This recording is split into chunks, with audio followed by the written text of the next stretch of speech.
ஒரு அழகான கிராமத்தில் அமைந்திருந்த பண்ணையில் பல்வேறு உயிரினங்கள் அமைதியாக வாழ்ந்து வந்தன. ஆனால் அந்த உயிரினங்களின் பாதுகாப்புக்காக ஒரு விசேஷமான நாய் ராக்கி இருந்தான். ராக்கி பேச முடியாத உயிரினங்களின் மனதை உணர முடியும். அதனால் உயிரினங்களோடு பேசுவதும் அவனுக்கு பிரச்சனை இல்லை. ஒரு மாலை பண்ணை உயிரினங்கள் எல்லாம் ஒரு சந்தையில் ஒன்று கூடியன. அந்த சந்தையின் தலைவராக மாடு காளை ராஜா இருந்தது. காளை ராஜா, நம்ம பண்ணையை திருடர்கள் சுற்றி வருகிறார்கள் என ராக்கி சொன்னான். நம்மாலே இந்த பிரச்சனையை எதிர்கொள்ள வேண்டும். கோழிமுத்து, ஆமாம், என்ன பண்ணலாம்? நான் சின்னவள்தான். அவர்கள் வரும்போது என்னால் பறக்கவே முடியாது. ஆடு மங்கா, நம்மால் ஒதுங்கி ஓட முடியாது. நம்மால் ஒன்றாக அமைந்து இதை சமாளிக்க வேண்டும். அப்போது ராக்கி அவர்களது உடல் மொழிகளை கவனித்து தன்னுடைய சக்தியால் அவர்களது வார்த்தைகளை புரிந்து கொண்டு பேச ஆரம்பித்தான். ராக்கி, நீங்கள் அனைவரும் அமைதியாக இருங்கள். நான் திட்டமிட்டிருக்கிறேன். இன்று இரவில் நாமெல்லாம் ஒத்துழைத்து அவர்களை சிக்க வைப்போம். பன்றி ராமு, நான் என்ன செய்யணும்? ராக்கி, நான் ஓட முடியாது. ஆனால் எனக்கு மண் தோன்றதுல திறமை இருக்கு. ராக்கி, அப்போ நீ ஒரு சதுக்கோண குழியை தோண்டி வையு. அது நடுவே இருக்கும். அந்த குழியில் அவர்கள் விழுந்து சிக்கி விடுவார்கள். கோழிகள் குழு, நாங்க என்ன பண்ணலாம்? ராக்கி, நீங்கள் எல்லோரும் கூவுதல் மூலமாக அவர்களை திசை திருப்ப முடியும். அவர்கள் குழம்பி விடுவார்கள். அந்த இரவு உயிரினங்கள் ஒவ்வொருவரும் தங்கள் பங்கு செயல்படத் தொடங்கினர். பன்றி ராமு ஒரு பெரிய குழி தோண்டியது. அதை பலந்தோலை கொண்டு மறைத்தது. கோழிகள் கூவுவதற்கான இடத்தில் சென்று தங்களை தயார் செய்தன. மனிதர்கள் இருள் சூழ்ந்த பண்ணைக்குள் புகுந்தனர். அவர்கள் ஒவ்வொரு அசைவையும் ராக்கி கவனித்துக் கொண்டிருந்தான். அவர்கள் நடந்து போகும்போது அங்கே மறைந்திருந்த கோழிகள் கத்த ஆரம்பித்தன. திருடர்கள், அதென்ன சத்தம்? இங்கு இருக்கிறவைகள் எல்லாம் பித்திரிக்கிற மாதிரி இருக்கே. அவர்களின் கவனம் கோழிகள் மீது மாறியதும் ராக்கி வேகமாக ஓடி வந்து மாடு மற்றும் ஆடுகளை அழைத்தான். அவர்கள் தங்களது மேல் வரும்போது ஒரு திருடர் காலிடறி பன்றி ராமு தோண்டிய குழியில் விழுந்தான்.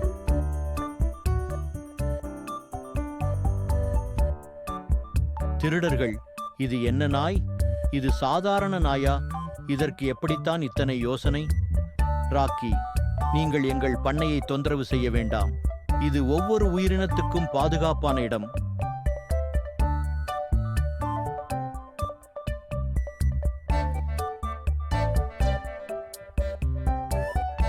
அந்த நாளுக்கு பிறகு திருடர்கள் பண்ணைக்கு வரவே முயலவில்லை.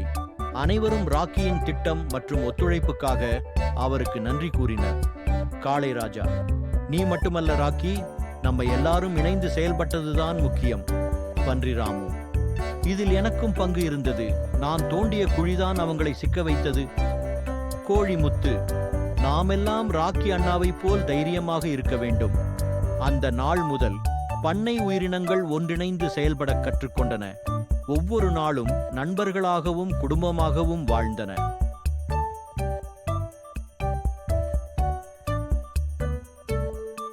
ஃபார்மர் கிரீன் தோட்டத்தில் நாள் தொடங்குகிறது. டாமி தக்காளி, கார்லி கேரட், பென்னி புரோக்கோலி மற்றும் பாலி உருளைக்கிழங்கு ஆகியவை சூடான வெயிலில் ஓய்வெடுக்கின்றன.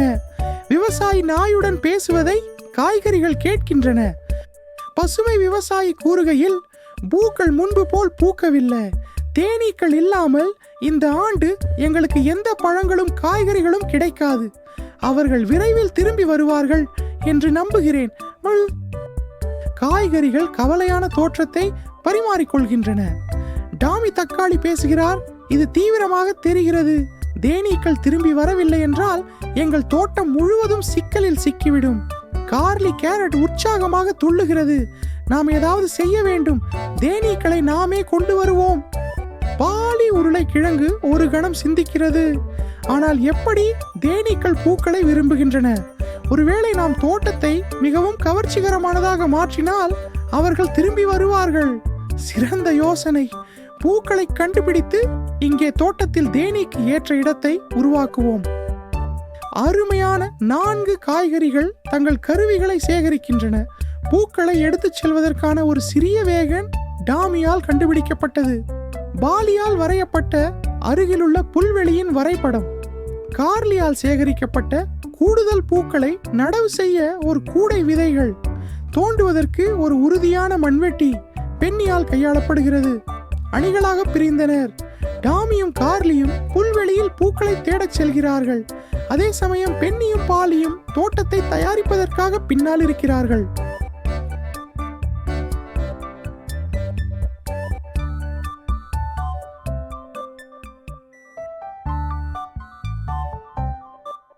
டாமியும் கார்லியும் புல்வெளியை அடைகின்றனர். கவனமாக கார்லி! ஒரு பட்டாம்பூச்சி அவளை கடந்த போது டாமியை எச்சரிக்கிறது. டெய்சி மலர்களை சேகரித்த பிறகு அவர்கள் சில மனம் கொண்ட லாவெண்டரை கண்டுபிடிக்கிறார்கள். டாமி பூக்களை வண்டியில் எடுத்துச் செல்கிறார். அதே நேரத்தில் கார்லி அதிகமாக சேகரிக்கிறார். அவர்கள் திரும்பி வரும் வழியில் ஒரு தேனி சூரியகாந்தியில் தங்கி இருப்பதை கண்டார்கள். இந்த சூரியகாந்தியையும் கொண்டு வருவோம் என்கிறார் டாமி. ஒருவேளை அது தேனீக்களுக்கு நம்மை எங்கே கண்டுபிடிப்பது என்பதை நினைவூட்டலாம்.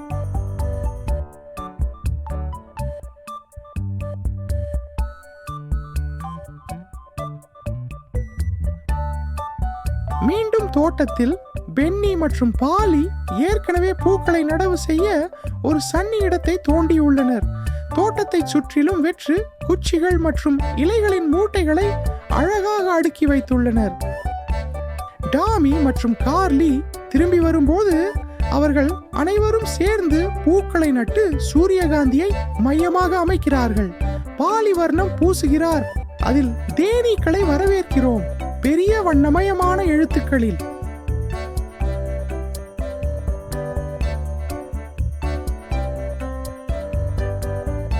முதலில் எதுவும் நடக்காது. காய்கறிகள் அமைதியாக காத்திருக்கின்றன. மெல்லிய தென்றலை கேட்கின்றன. அப்போது ஒரு மெல்லிய ஓசை காற்றை நிரப்புகிறது. பூக்களை சுற்றி மகிழ்ச்சியான வட்டங்களில் பறக்கும் தேனீக்களின் குழு தோன்றும் வரை அது சத்தமாகவும் வளரும். பார், அவர்கள் இங்கே இருக்கிறார்கள். தேனீக்கள் தோட்டத்தை ஆராய்கின்றன. வண்ணமயமான மலர்கள் மற்றும் வசதியான தேனி ஹோட்டல்களுக்கு ஈர்க்கப்படுகின்றன. ஒரு தேனி பென்னிக்கு அருகில் சத்தமிட்டு ஜிப்பிங் செய்வதற்கு முன் ஆமோதித்து தலையசைத்தது.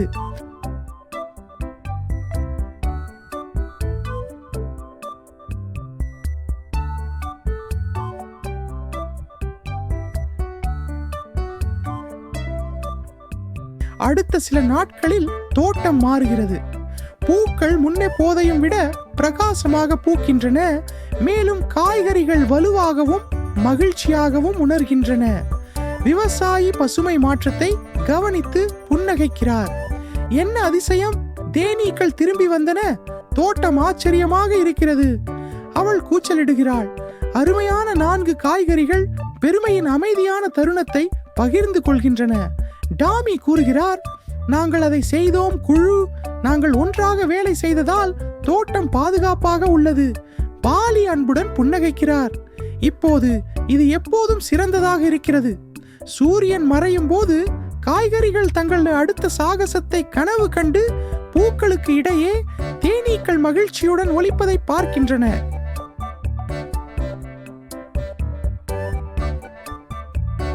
நாய் பண்ணையை சுற்றி நடந்து விலங்குகளை பார்க்கிறது. ஒரு ஆடு புல் சாப்பிடுவதை பார்த்து கவனமாக எப்போதும் விழிப்புடன் பார்த்து கொள்கிறார். ஒரு முயல் இரவில் ஒரு புதரில் இருந்து பதுங்கி சிக்கலை தேடுகிறது. அவர் பண்ணை தோட்டத்தில் ஒரு நாய் ரோந்து செல்வதை காண்கிறார். ஆனால் நாய் அவரை பார்க்கவில்லை. புல்வெளி அமைதியாக இருக்கிறது. முயல் அமைதியாக தோட்டத்தின் வழியாக குதித்து பண்ணை தோட்டத்திற்குள் நுழைந்தது. அவர் உணவை தேடுகிறார் மற்றும் காய்கறிகளின் கூடையை பார்க்கிறார். அவர் கவனமாக நகர்கிறார். நாய் பார்க்காமல் இருக்க முயற்சிக்கிறார். முயல் கூடையை அடையும் போது நாய் சத்தமாக குரைக்கிறது. நாய் முயலை பார்த்து உருமுகிறது. முயல்தான் பிடிபட்டதை உணர்ந்து உறைந்து போகிறது. முயல் ஒளிந்து கொள்ள வைக்கோல் அடுக்கில் குதிக்கிறது. நாய் வைக்கோலை சுற்றி நடந்து காற்றை மோப்பம் பிடிக்கிறது. ஆனால் முயலை கண்டுபிடிக்க முடியவில்லை.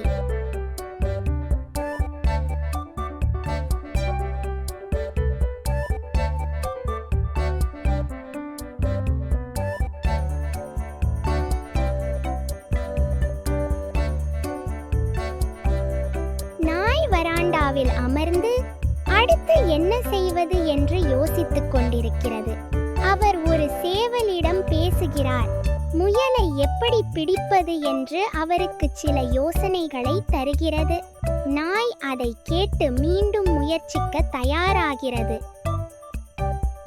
முயல் பண்ணை தோட்டத்திற்கு திரும்பி புதிய கீரையின் கூடையை கண்டது. அவர் அமைதியாக நகர்கிறார். நாய் வெகு தொலைவில் இருப்பதாக நினைத்துக் கொள்கிறார். ஆனால் நாய் தன்னை பார்ப்பது அவருக்கு தெரியாது.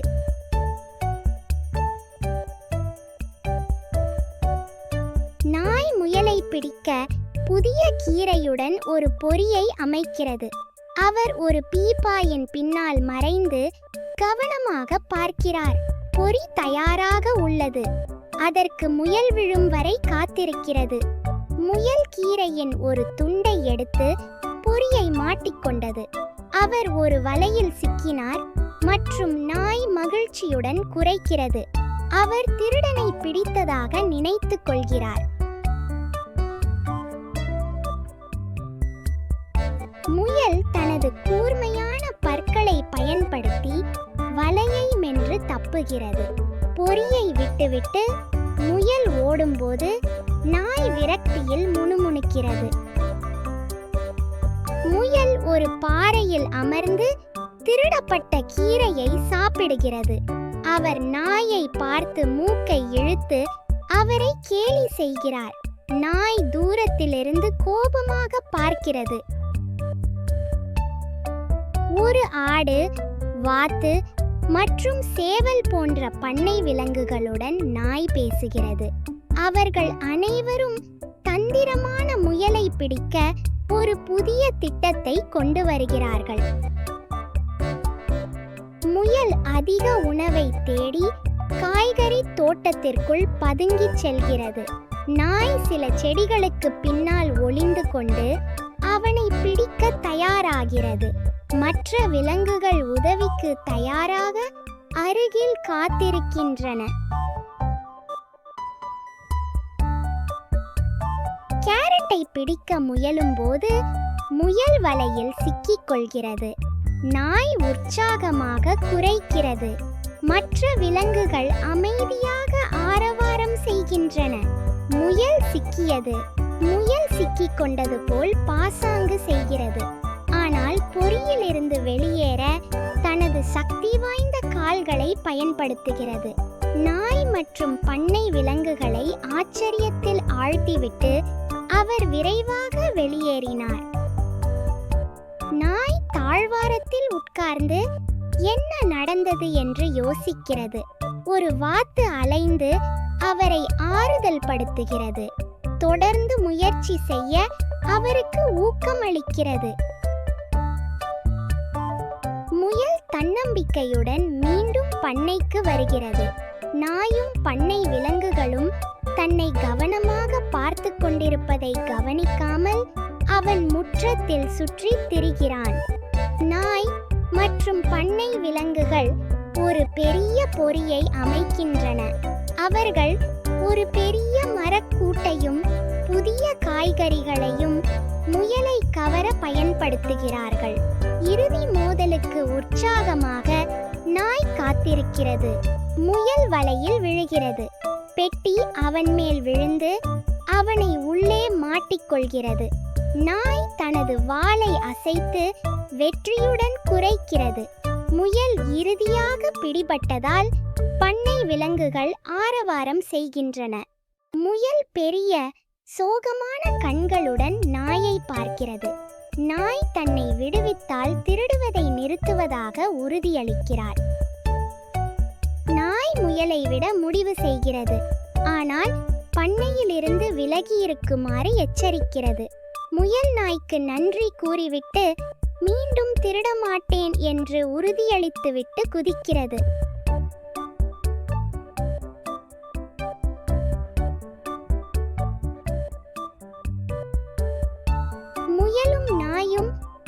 மரத்தடியில் ஒன்றாக அமர்ந்து கொள்கின்றன. அவர்கள் கேரட் மற்றும் உணவை பகிர்ந்து கொள்கிறார்கள். பண்ணை விலங்குகள் அதிர்ச்சியாக பார்க்கின்றன. நாயும் முயலும் ஒன்றாக பண்ணை வழியாக நடக்கின்றன. சூரியன் உதிக்கின்றது. பண்ணை அமைதியாக இருக்கிறது. நாய் தனது ரோந்து பணியை தொடர்கிறது. முயலை பக்கத்தில் வைத்துக்கொண்டு பண்ணை பாதுகாப்பாகவும் அமைதியாகவும் இருப்பதைக் கண்டு விவசாயி புன்னகைக்கிறார்.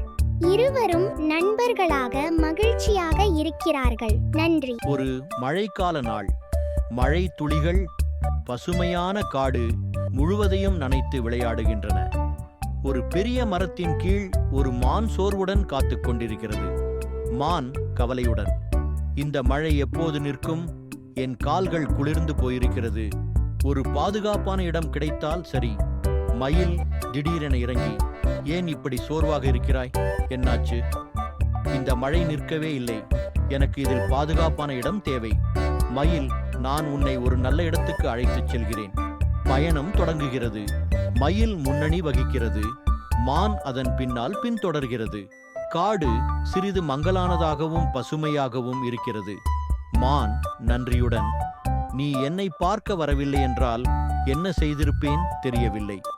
மயில் சிரித்தபடி, அட, நண்பர்கள் இப்படித்தான் இருக்கணும். என்னை பின்பற்றி வா. வழியில் திடீரென்று ஒரு புலி தோன்றுகிறது. அந்த மானை நெருங்கி பெரிய சத்தத்தில் கர்ஜிக்கிறது. மான் பயந்து கொண்டு, புலி, என்ன செய்வது? மயில் துணிச்சலுடன், நீ சற்று அமைதியாக இரு. புலியை திசை திருப்ப நான் ஒரு யோசனை பண்ணுகிறேன்.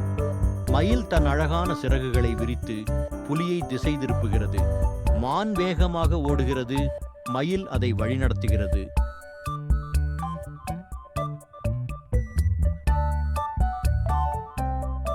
அவர்கள் செல்லும் பாதையில் பெரிய கொடிகள் மரித்துக் கொண்டிருக்கின்றன.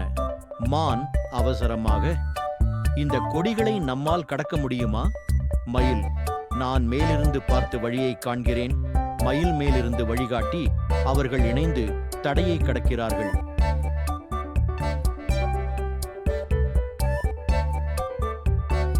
நீண்ட பயணத்திற்கு பிறகு ஒரு அழகான ஓடையோடும் பசுமையான புல்வெளியோடும் ஒரு இடத்தை அடைகிறார்கள். மான் மன நிறைவுடன், இங்கு உண்மையிலேயே அமைதியாக இருக்கிறது. நன்றி மயிலே, உன்னால்தான் இதை அடைந்தேன். மயில் சிரித்தபடி, நம்மை ஒருவரை ஒருவர் நம்பினதால்தான் இதை சாதித்தோம். அவர்கள் ஓடைக்கரையில் அமர்ந்து தங்கள் பயணத்தை நினைத்து பேசுகிறார்கள். நண்பர்கள் ஒருவருக்கொருவர் உதவி செய்யும் போது மட்டும் அந்த நட்பு முழுமையாக இருக்கும். மான் நன்றியுடன், உன்னை போன்ற நண்பன் எனக்கு கிடைத்தது என் வாழ்நாளின் அதிர்ஷ்டம். நாம் இருவரும் சேர்ந்து எந்த சிக்கலையும் சமாளிக்கலாம். மயிலும் மானும் ஆற்றின் நீரில் மகிழ்ச்சியுடன் விளையாடினார்கள். மான் குதித்து துள்ளியது. மயில் சிறகுகளை விரித்து நீர்த்துளிகளை துளிர்த்தது. மான் சிரித்தபடி, இதுதான் உண்மையான சந்தோஷம். மயில், ஆமாம், நீரும் நம்ம நட்பும் அழகான தருணங்களை கொடுக்கிறது. மாலை நேரத்தில் சூரியன் தனது பொன்னிற ஒளியால் காடையும் ஆற்றையும் அழகாக குளிர்ச்சியாக ஆக்கியது. மயிலும் மானும் ஆற்றின் கரையில் அமர்ந்து பழங்களை சுவைத்து சூரிய மறைவை ரசித்தனர். மான், இந்த தினத்தை மறக்க முடியாது. நம்ம நட்பின் வெற்றி இது. மயில், நம் ஒற்றுமை எதை வேண்டுமானாலும் வெல்ல முடியும். சூரியனின் ஒளியில் இருவரும் மகிழ்ச்சியுடன் அமர்ந்து தங்களின் நட்பை கொண்டாடினர். குரங்கு ஒரு பெரிய மரத்தில் அமர்ந்து பழம் சாப்பிட்டு கொண்டிருக்கிறது. ஆஹா, என்ன பழம்! இனி எனக்கு வாழ்க்கையில் வேற என்ன வேண்டும்? சாப்பாடு இருக்கிறது, தூங்க இடம் இருக்கிறது, அதுக்கு மேல என்ன வேணும்? ஆனா தினமும் இதே பழம் சாப்பிடுவேன், இதே மரம் மேலே தூங்குவேன். வாழ்க்கை ரொம்ப போரடிக்குது. ஏன் நான் இந்த காடு முழுக்க பிரபலமா ஆகக்கூடாது? எல்லோரும் என்னை மன்னராக மதிக்கணும். குரங்கு காடு முழுக்க ஓடுகிறது. ஒரு கல்லுக்கு பின்னால் சிங்கம் சும்மா படுத்திருக்கிறது. குரங்கு பெரிய குரல் போட்டு, என்னடா காடுல மன்னர்? நான் தான் காடுல மன்னர். என்னை கேட்டால்தான் எல்லாரும் பயப்படணும். சிங்கம் மெதுவா கண் திறந்து, யாரோடா குரல் எழுப்புறது? சிங்கத்தின் தூக்கம் கெடுத்தவனுக்கு யார் உசுறு கொடுப்பா? குரங்கு அச்சமில்லாமல், ஓய் சிங்கா, நான் தான் காடுல மன்னர், நீ ஒதுங்கு, உனக்கு இங்க யாரும் பயப்பட மாட்டாங்க. சிங்கம் சிரித்து பழி தீர்க்கும் பார்வையுடன், ஹாஹா, என்னடா சொல்ற? நான் சிங்கம்டா, நீ குரங்கா என்னை மன்னன் என்றால் எங்கேயாவது மழை மின்னலைப் போல நகைச்சுவையாகிடும். குரங்கு கோபத்துடன், அப்படியா? அப்ப பாக்குறோம் யாரு மன்னர். என்னோட திறமை பார்த்து உன் பையன் கூட கை தட்டுவான். சிங்கமும் குரங்கும் பெரிய மரம் அருகே நிற்கின்றனர். குரங்கு கோபமாக, சரி சிங்கா, நீ என்ன கெட்டவனா நினைச்சியா? நான் வித்தை காட்டுறேன், இத நீ செஞ்சு காட்டு. சிங்கம் சிரித்து, சரி அண்ணா, நீ முதல்ல போடா வித்த, நான் பாக்குறேன். குரங்கு வீரத்துடன், என்ன பார்த்து கவனமா பாரு.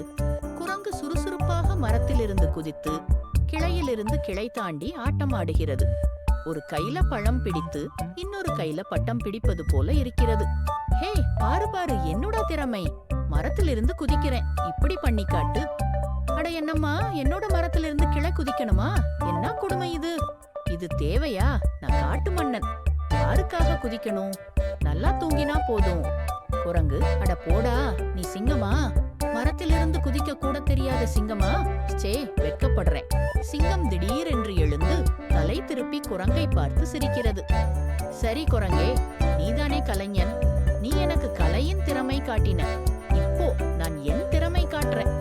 எதை பண்ண போறீங்க சிங்கராஜா? சிங்கம் அவசரமாக கர்ஜிக்கிறது. அந்த சத்தத்தை கேட்டவுடனே அனைத்து மிருகங்களும் கதை சொன்னவாறு ஓடிக்கொள்கின்றன. குரங்கு பயந்து மரத்தின் மேலே ஏறி உட்காருகிறது. குரங்கு, ஐயையோ, என்னடா இந்த பாம்பு சத்தம் மாதிரி சத்தம்? என் காது குத்துது. சிங்கம் சிரித்து, இதுதான் என் திறமை, குரல் மட்டும் போதும், ஒட்டும் மிருகங்கள் எல்லாம் ஓடிடும். குரங்கு மரத்தின் மேலிருந்து கீழே பார்க்கிறது. குரங்கு, ஆமா அண்ணே, நீயே மன்னர், நான் தான் முட்டாள், நான் அடக்கமாயிருப்பேன். சிங்கம் சிரித்து, சரி, நான் உன்னை மன்னிச்சு விட்டேன். ஆனா இன்னொரு முறை பெரிய குரல் போட்டால் நீ மரத்திலிருந்தே விழுந்து அடிபடுவாய். குரங்கு அஞ்சிய முகத்துடன், அடப்பாவி, இனிமேல் நான் யாரையும் மன்னர்னு கூப்பிட மாட்டேன், நான் மரத்தில தூங்குறேன். சிங்கம் சிரித்து செல்லமாக, அப்படியே தூங்கு, ஆனா என் சத்தம் கேட்டா ஓடி போடாதே. குரங்கு தன் தலையை தட்டி, செய்த பாவம், நான் வாய் திறக்காதிருக்கணும், வாயால் தான் வாழை அருந்தது, இனிமேல் வெறுமனே பெரியப்பாரு போல பேச மாட்டேன். மன்னர், என் அமைச்சர்களே, நான் என் நாட்டின் மக்கள் நேர்மையை சோதிக்க ஒரு சிறிய திட்டம் வைத்திருக்கிறேன். 3 விவசாயிகளை அழைக்க சொல்லுங்கள். அமைச்சர்கள், உங்கள் கட்டளையை உடனே நிறைவேற்றுகிறோம். மன்னர் மேடையில் நின்று, என் பிரஜைகளே, உங்களுக்காக ஒரு சவால் இருக்கிறது. உங்கள் நிலத்திலிருந்து சிறந்த பயிர்களை ஒரு பெரிய மூட்டையில் எடுத்து வாருங்கள். நாளைக்கு அதை நான் பார்ப்பேன். விவசாயிகள் கூட்டமாக, சரி மன்னரே, நாங்கள் உங்கள் கட்டளையை நிறைவேற்றுகிறோம். முதல் விவசாயி, மன்னருக்கு நேர்மையான நெறியை காட்ட வேண்டும். எங்கள் விவசாயத்தின் சிறந்த பயிர்களை எடுக்க வேண்டும். அவன் புதிய காய்கறிகளையும் பழங்களையும் எடுத்துச் சேகரிக்கிறான். இரண்டாவது விவசாயி அலட்சியமாக, அடடா, என்னை மட்டும் யாரும் சோதிக்க மாட்டாங்க, பழைய காய்கறிகளை எடுத்து சில கற்களை சேர்த்து விடலாம். அவன் பழுப்பு பழங்களை கற்களுடன் சேர்த்து மூட்டையில் போடுகிறான். மூன்றாவது விவசாயி முட்டி பிடித்து குளம் அருகே, வீண் வேலை செய்ய வேண்டாம், மூட்டையை தண்ணீர் நிரப்பி மன்னரை ஏமாற்றி விடலாம். அவன் மூட்டையை தண்ணீரால் நிரப்புகிறான். மன்னர் மூவரையும் பார்த்து, அப்பா, உங்களின் முயற்சியை பார்க்க உவகையாக இருக்கிறேன். முதல் விவசாயி முதலில் வா. முதல் விவசாயி மூட்டையை அமைதியாக திறந்து, இதோ மன்னரே, என் சிறந்த பயிர்கள். மன்னர் மகிழ்ச்சியுடன், நல்ல முயற்சி. இரண்டாவது விவசாயி நெருடலுடன், இதோ மன்னரே, மூட்டையில் பழைய காய்கறிகளும் கற்களும் இருக்கிறது. மன்னர் நடுநிலையுடன், நேர்மை குறைவாக இருந்தது. மூன்றாவது விவசாயி அவசரத்தில், இதோ இதை பாருங்கள். தண்ணீர் கசியும் மூட்டையை பார்த்து அனைவரும் சிரிக்கிறார்கள். மன்னர், அடடா, நீ மிகவும் தந்திரமானவனே. மன்னர் முதல் விவசாயியிடம், நீ நேர்மையானவன், உனக்கு சிறப்பு பரிசு தருகிறேன். முதல் விவசாயி மகிழ்ச்சியுடன், நன்றி மன்னரே. மன்னர் இரண்டாவது விவசாயியை நோக்கி, உன் முயற்சி சரியில்லை, நேர்மையை தேர்வு செய்திருக்க வேண்டும். இரண்டாவது விவசாயி தலையை குனிந்து, மன்னரே, இனி நான் மாற்றம் பெறுவேன். மூன்றாவது விவசாயி சிரித்துக்கொண்டு, மன்னரே, இது சாதாரண தந்திரம்தான். மன்னர் சிரித்துக்கொண்டு, உன் தந்திரத்தை அனைவரும் அறிவோம், இனி நேர்மையுடன் இரு.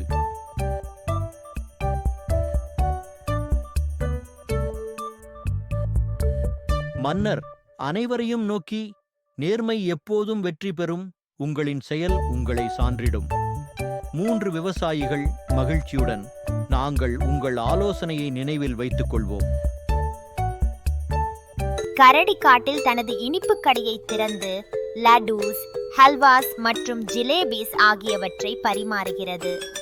வனவிலங்குகள் வரிசையில் நிற்கும்போது அணில் கவனமாக இனிப்புகளை பேக் செய்கிறது. வெளியில் குரங்கு குதூகலத்துடனும் கண்களில் குறும்புடனும் கடையையே பார்த்து கொண்டிருக்கிறது.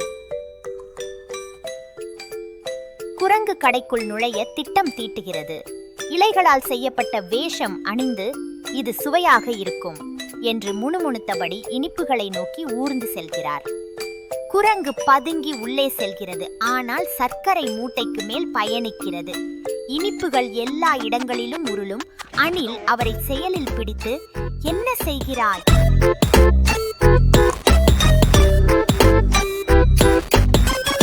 கரடி அன்புடன் கூறுகிறது, திருடுவதற்கு அனுமதி இல்லை.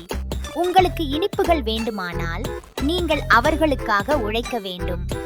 குரங்கு தயக்கத்துடன் ஒப்புக்கொள்கிறது.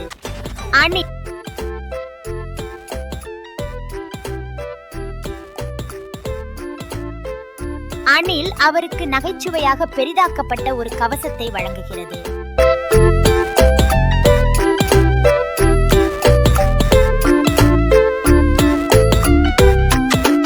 குரங்கு கடையை சுத்தம் செய்ய ஆரம்பிக்கிறது. ஆனால் அது ஒரு குழப்பமாக மாறுகிறது. அவர் தற்செயலாக துடைப்பத்தை மிகவும் கடினமாக ஊசலாடுகிறார். ஜிலேபிஸின் ஜாடிகளை தட்டுகிறார்.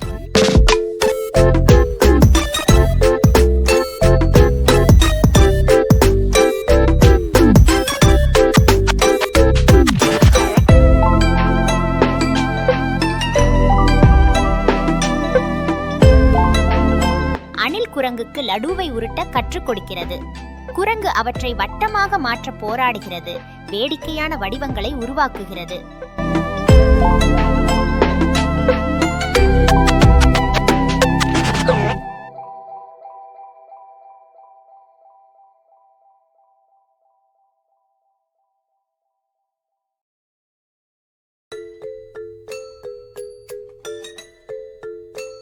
அப்போது ஒரு பெரிய யானை கடைக்குள் நுழைந்து மிகப்பெரிய லட்டு என்று கட்டளையிடுகிறது. கரடி குரங்கு அதை தயார் செய்ய உதவுவதாக அறிவுறுத்துகிறது. மேலும் அவை ஒரு குழுவாக வேலை செய்கின்றன. கரடியும் குரங்கும் யானைக்கு ராட்சத லட்டுவை பெருமையுடன் பரிசாக அளிக்கின்றன. குரங்கு தற்செயலாக ஒரு ஜாடி தெளிப்புகளை கொட்டுகிறது. கடையை பிரகாசமாக மூடுகிறது. அனைவரும் வெடித்துச் சிரிக்கின்றனர்.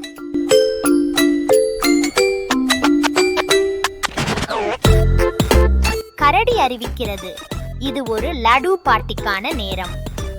வன விலங்குகள் இனிப்புகளை அனுபவிக்க கூடி வருகின்றன. மேலும் குரங்கு மகிழ்ச்சியுடன் லடூஸ் பரிமாறுகிறது. தனது முயற்சிகளை பெருமையாக உணர்கிறது.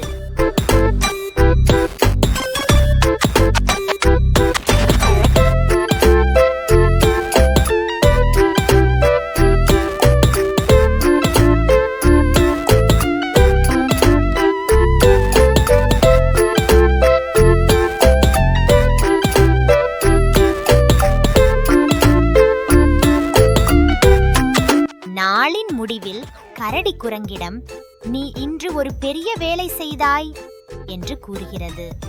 அவர்கள் அனைவரும் ஒன்றாக அமர்ந்து நிலவொளியில் இனிப்புகளை பகிர்ந்து கொண்டனர். குரங்கு உறுதியளிக்கிறது, நான் இனி ஒருபோதும் திருட மாட்டேன். இது மிகவும் இனிமையாக இருந்தது. ஒன்றாக வேலை செய்வது ஒவ்வொரு இனிமையான தருணத்தையும் இன்னும் இனிமையானதாக்குகிறது. நன்றி.